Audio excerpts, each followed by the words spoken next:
Hello everyone and welcome back. Today we've got a bit of a special video, and that's going to be the 11 Pokemon that need a buff in the Indigo Disc DLC to Pokemon Scarlet and Violet.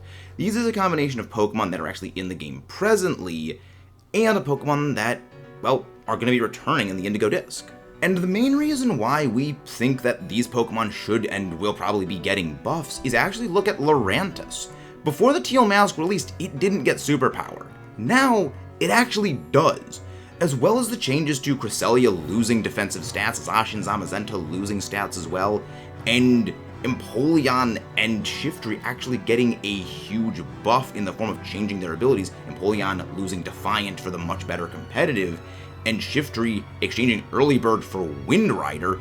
They're not massive world-shaking buffs, but, especially with Lurantis, these little changes and then move additions like Torterra getting Shell Smash show Game Freak is willing to buff older Pokemon that have really been lacking in performance, especially for Lurantis, there was a big outcry for it. But before we actually get started on the list, actually put down in the comments below what you think the 11 Pokemon that need a buff in the Indigo Disc will be, and let's see how much they match up. And number 11 on this list is actually going to be, well, not Mareep itself, but the Sheepoflu family of Ampharos. It's a fairly decent Pokemon as is, but it's really fallen off as time's gone on. Sure, it's a bulky electric type, but in a world where electric types are defined by speed, by being fast, having good special attack, Ampharos can't really hold up anymore. Sure, it can take hits significantly better than other electric types with how slow it is and the fact that basically everything gets Earthquake these days. Only having one weakness is a lot less meaningful than it used to be. But giving it access to better special moves, it already gets access to something like Fire Punch, so why not give it something like Flamethrower? And with the weird grab bag of everything that seems to get Earth Power, why not just give it Earth Power too? Give it its own ground type move to fight other electric types with. It gets a fairly interesting move pool presently, things like Power Gem and Signal Beam, but it really needs more of an oomph to make, well, as much of an impact as it used to make. It's really fallen on hard times. And I love Ampharos. This thing carried me in the first Let's Play we ever did back in Heart Gold. Literally, Ampharos was an absolute legend, and it really needs to be as good as it used to be. Another Pokemon that absolutely needs and has deserved a long overdue buff is Flygon. This is a Pokemon that showed its stripes, that showed it can be a king of the metagame when Garchomp just isn't present. It got its one spot in the sun for a few months in Sword and Shield before Garchomp returned in the DLC, at which time it showed to be a force of nature. Ground and Dragon is an amazing typing. It's got great speed, good physical attack, and okay bulk. But the problem is, as long as Garchomp exists, it will always remain in the shadow of greatness. There is no Pokemon that has ever been simply a worse version of an amazing Pokemon like Flygon has since Generation 4.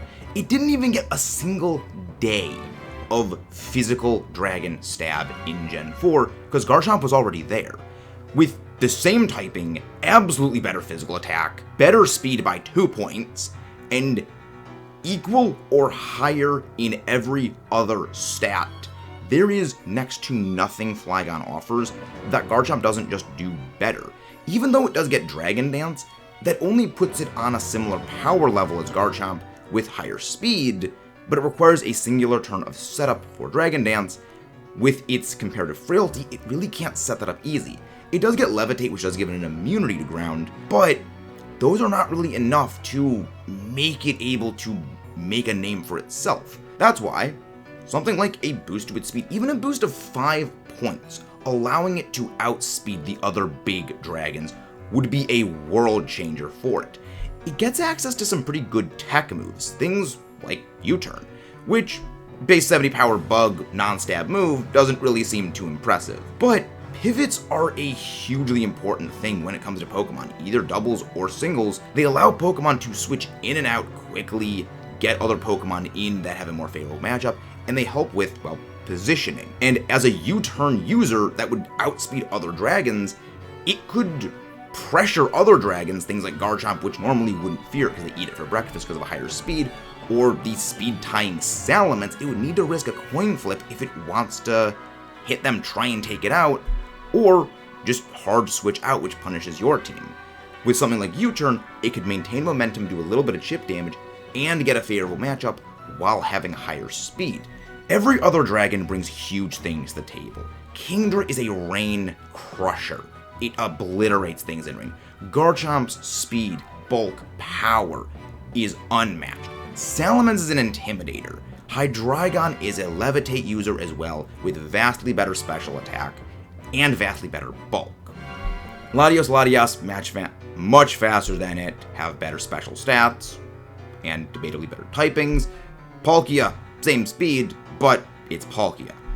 Even lesser dragons like Haxorus just bring a similar toolkit, but vastly higher physical attack and some better bulk without some of the weaknesses and neutralities that the ground typing tacks on. Flygon is a Pokemon that has never had a chance to really show itself until Sword and Shield, where it showed itself to be fantastic.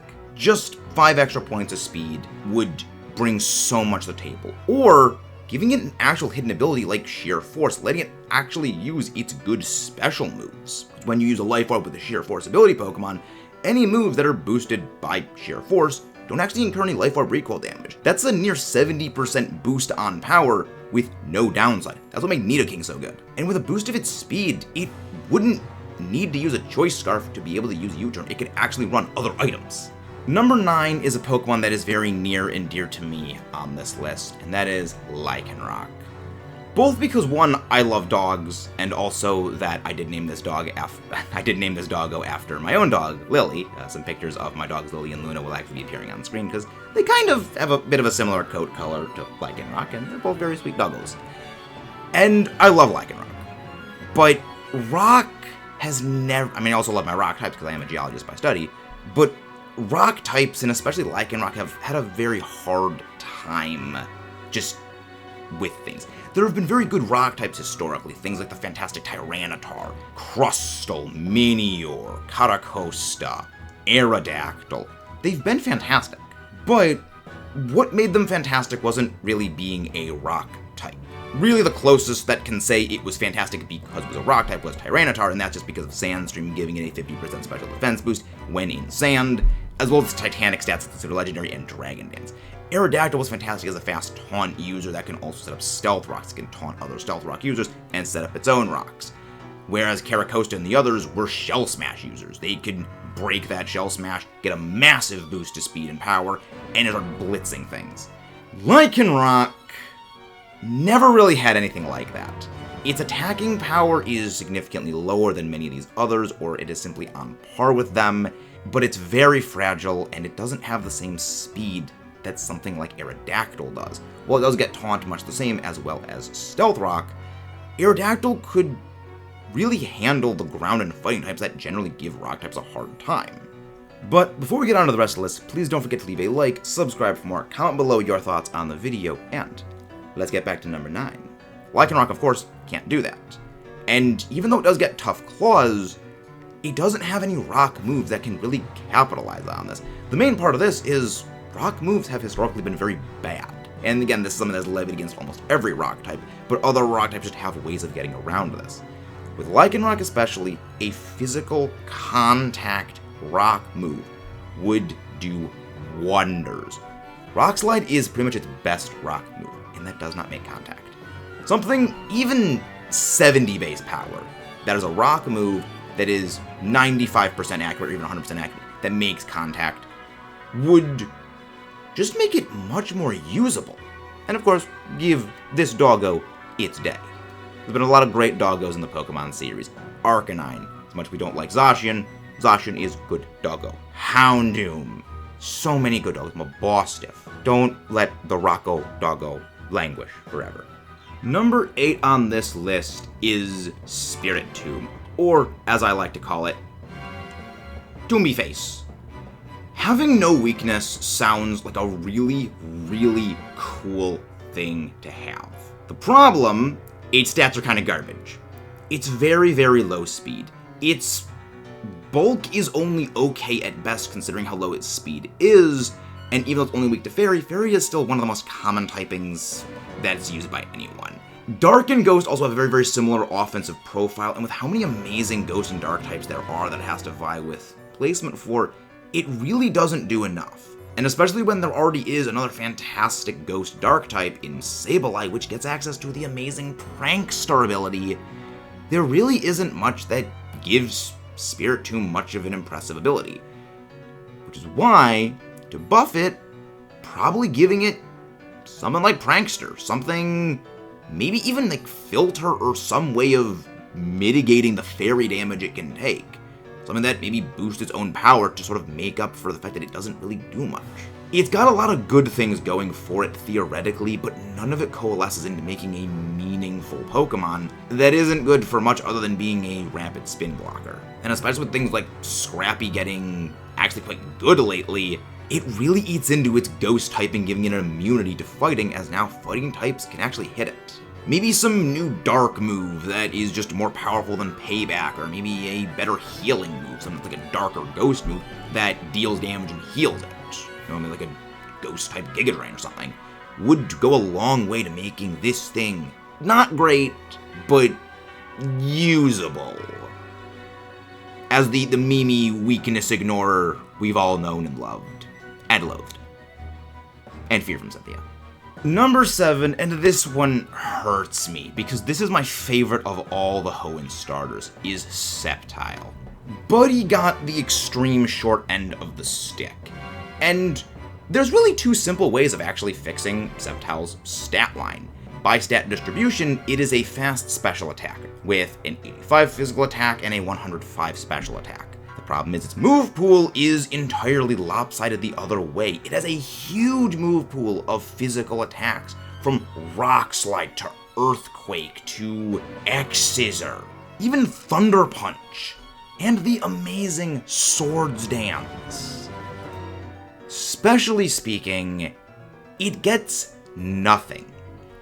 Its special move pool is grass special moves like Leaf Storm, Energy Ball, the standards, the special normal moves, the standards basically everything gets, like Hyper Beam, and then Dragon Pulse, Focus Blast. Yeah, it's really bad. At the very least, if they're not going to readjust its stats, give it access to Nasty Plot or Calm Mind. The best it gets for special buffing is Work Up. Or just give it some special moves. Give it Thunderbolt. Give it maybe Earth Power. If something like our Bolova and frickin' Shaman get Earth Power, why can't this thing? Again, it already gets electric moves. Thunderbolt. It already got Lightning Rod, especially as a Mega, too, so there's already a connection with electricity there. Or just switch its stats around. Give it a better physical attack. This thing gets Dragon Dance, for crying out loud. This thing is made to be a physical sweeper. Its signature move was changed from a special move to physical in Leaf Blade. This thing hurts me to see how far it has fallen. Or just get rid of Unburden and give this thing huge power. I don't know, something. Maybe a modified Gorilla attacks that boosts its physical attack. I don't know, something to just give this thing a chance. The other two Hoenn starters have been fantastic for generations. Sceptile literally got slapped with the short end of the stick. Number 6, and this one might actually be a little controversial considering how fantastic Armarouge was in doubles, but in singles, Armarouge really kinda sucks. Its speed is too low. It doesn't really bring enough to the table, at least as far as singles goes, to compare with Cerulege, which has Bulk Up, which has Sword Dance, which has Shadow Sneak, Bitter Blade. Armor Cannon is a really awesome move, at least in theory. It's like a special version of close combat, but whereas fighting types generally had the speed or the good resistances to actually make it work, or even just abilities that meshed well with items such as the White Herb, Armarouge doesn't. It also doesn't have a good speed stat, so it's a lot slower than a lot of the things you want to be fighting, and it doesn't have as much power to knock them out. So, not an adjustment of Armarouge's stats, but maybe the adjustment of moves, maybe a special version of something like Flame Charge, or a Psychic version that's special of something like Flame Charge that allows it to boost up its speed a little while using a Psychic move. Because in singles, you can't really use something like Expanding Force with Psychic Terrain switch-outs, it just doesn't really work that well. But giving it a Psychic move that would allow it to boost its speed would actually be quite good. Maybe even something like Autonomize, just again, giving it a way of buffing its own speed to allow it to be competitive with its Ghost-typed Swordy cousin. Which, I will admit, I'm a bit more biased to Armarouge, as I'm a big fan of Metroid, and this thing does remind me of the shoulder pads of Doom Samus Aran. Number 5 is, well, Unovan Samurott. It has shown a lot of problems, namely its hidden ability of Shell Armor, to compare with the vastly better hidden ability of Sharpness that its Hisuian cousin gets. On top of Hisuian Samurott just better access to a move like Ceaseless Edge, with giving it another stab, with giving it Sharpness, which gives it a boost to a huge number of moves, to the spike setting of Ceaseless Edge, to its better physical attack, and with the loss of Scald, regular base Unovan Samurott has lost as much of a special edge over a physical edge of its cousin, as it does actually have quite an expansive special move pool, but it doesn't have good special moves, at least good special water moves, as much as it used to. It has also significantly lower special attack, as well as just significantly lower offensive stats than a lot of other water types, and doesn't have the bulk to make it up.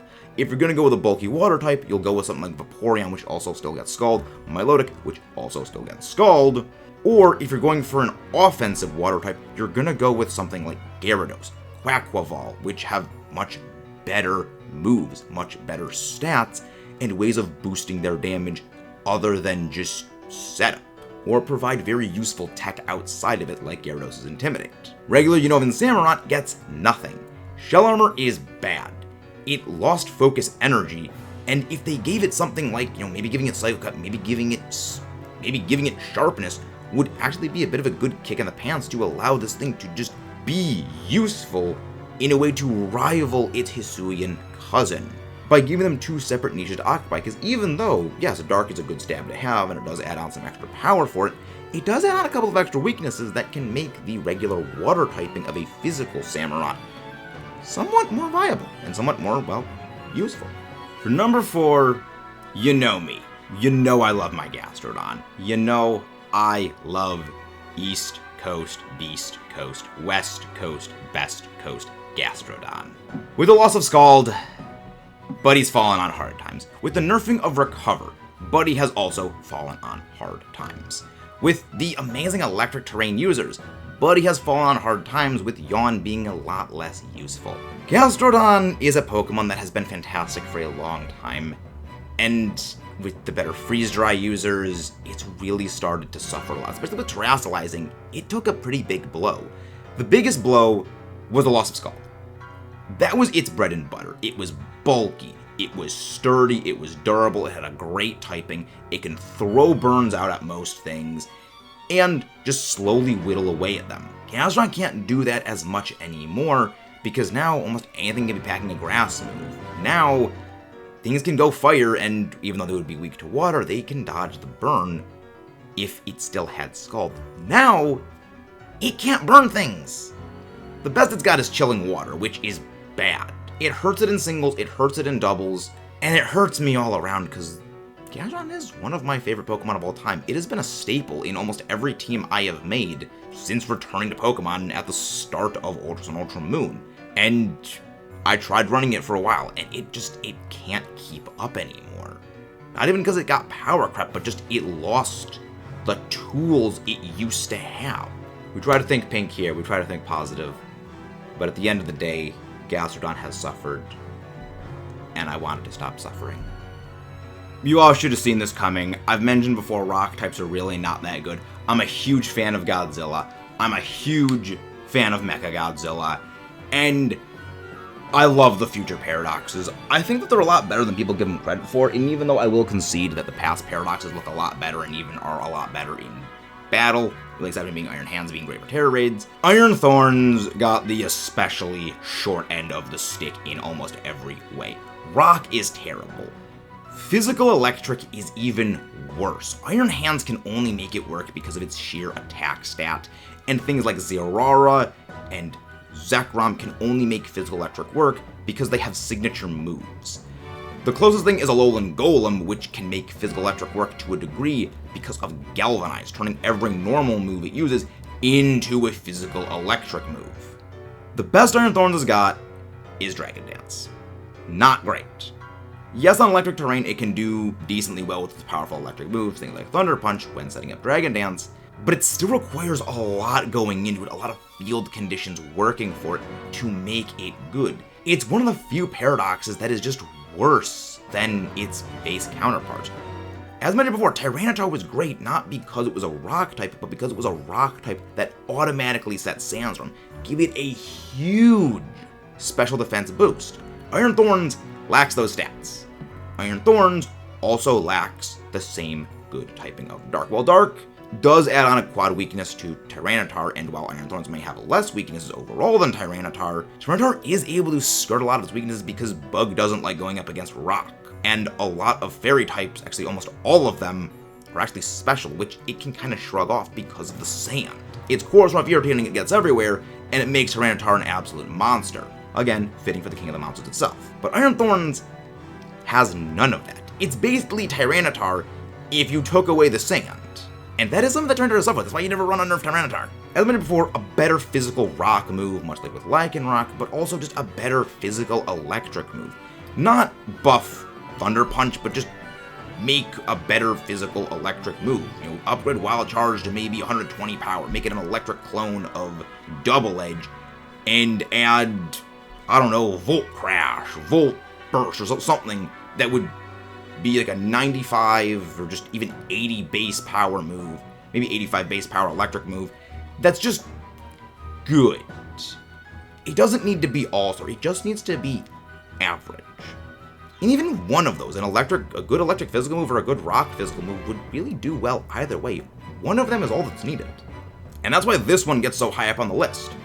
It's so new, and with how good a lot of the other paradoxes are, it really got the short end of the stick. It could have had its place with Sandy Shocks, but Sandy Shocks I think has a lot more potential overall because one, sun is just a better weather condition to have, as it also mitigates weakness to water, but also it is a much better special attacker. Its moves are just better. Number 2 is the Bonkatron 9000 Tinkaton. I love this thing. Gigadon Hammer is a really, really fun move. I love my steel types, and the angry little hammer gremlin is just a delight. But her stats are garbage. She is a very aggressive typing in terms of coverage with Fairy, with a good defensive typing in Fairy Steel, with one of the best steel moves in the game. Gigadon Hammer is, again, ridiculously powerful, except her offensive stats are kind of bad. She's got really good special defense and okay enough speed, but even with Swords Dance, its best abilities is actually to be running tech, not damage. Things like Knock Off, Fake Out, Thunder Wave, and its abilities show this weird hodgepodge of stuff that it has. It's a chaotic maelstrom of things that don't work well. It's got Mold Breaker, which lets it break through abilities that would otherwise hinder it, things like Sturdy, or Filter, or Wonder Guard from Shedinja. But then it's also got Pickpocket and Own Tempo, but no move that would self-inflict confusion other than maybe Thrash. It's this weird assortment of things, and even though it gets like Skitter Smack, why not just give it Spirit Break? It's a fairy version of a better version of that move. Iron Valiant gets Spirit Break, so why not the Pokemon that was designed as tech? It's just very strange, and there's a few ways they could fix Tinkaton, and these would not be just adjusting its stats, but rather they would be giving it better moves. Maybe not quite a fairy type version of Power Up Punch, but maybe giving it a better fairy move, something again like Spirit Break, or, well, obviously fairy type move, Power Punch, where it just gives it more power next turn.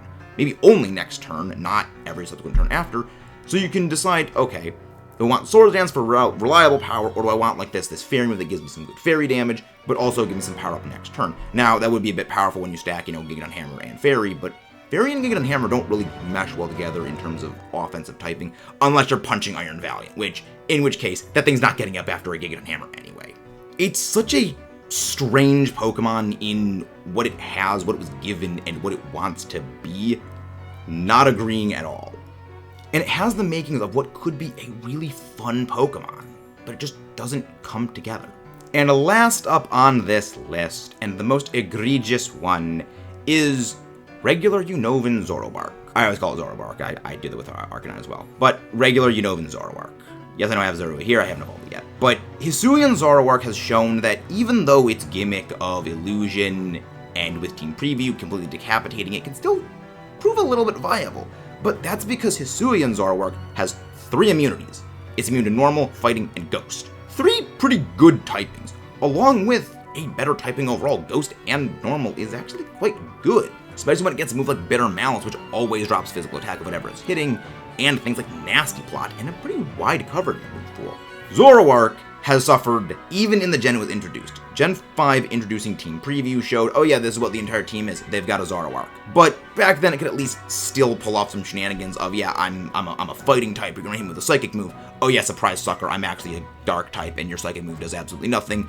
Get Nasty Plotted and get blasted next turn. It gets Night Daze still, which is a pretty decent dark move. It has a chance of dropping accuracy, but it's also slightly inaccurate itself, which doesn't really bode well. And while it does get some similar moves as coverage-wise that Hisuian Zoroark does, they're really not enough to make it as useful. Maybe giving it Bitter Malice, maybe giving it a better version of a counterpart, instead of with Bitter Malice dropping physical attack, maybe it gets a dark move that always hits, not Snarl, but a single target dark move that always drops special attack, so they can be sort of, opposite yin and yang. One is physical, one is special debuffing for different purposes.